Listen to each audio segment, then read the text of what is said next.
Rob Roy. By Walter Scott. Exiled from London.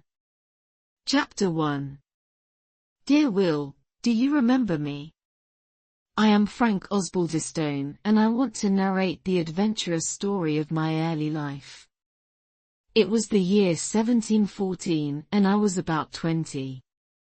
My father ordered me to come back from Bordeaux, France, where I worked, and to return to London. My father was the founder of the business house Osbaldistone and Traceham, with offices in Crane Alley, London. He was a tall man, full of energy, with dark, penetrating eyes. He had a fiery spirit, full of initiative and acute powers of analysis. He never used a word in vain, and he never got really angry, but when he was displeased, he spoke in a brusque manner.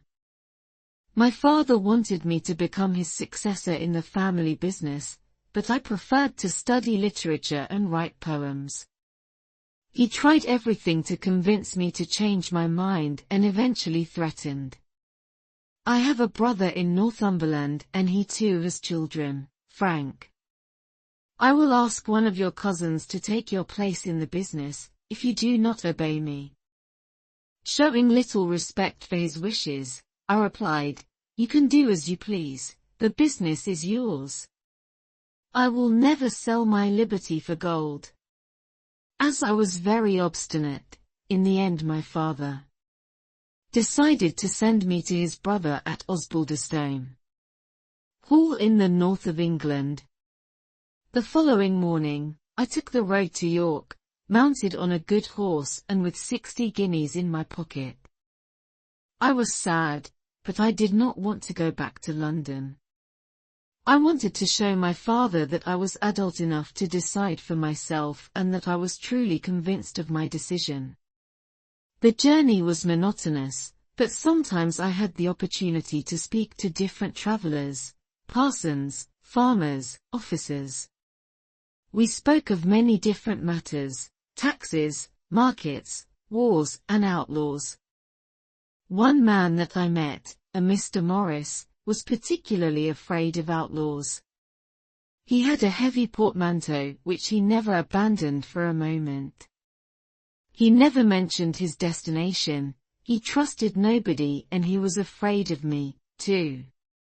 In those days travellers used to break their journey on Sundays.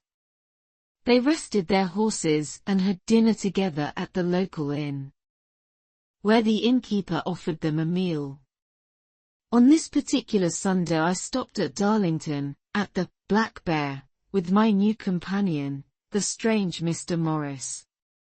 A Scotsman, Mr. Campbell, joined us for dinner.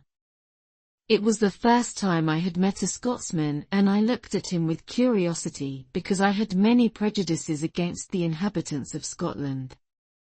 When I was a child my nurse told me terrible stories about them, of blood revenge. I considered the Scottish people dishonest, avaricious and hostile to Englishmen.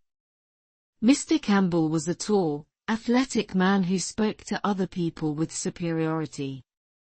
Strangely, my timorous companion Mr. Morris asked if he could travel north with him, but Mr. Campbell refused.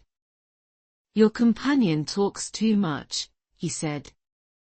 It is unsafe to say where you are going in these troubled times.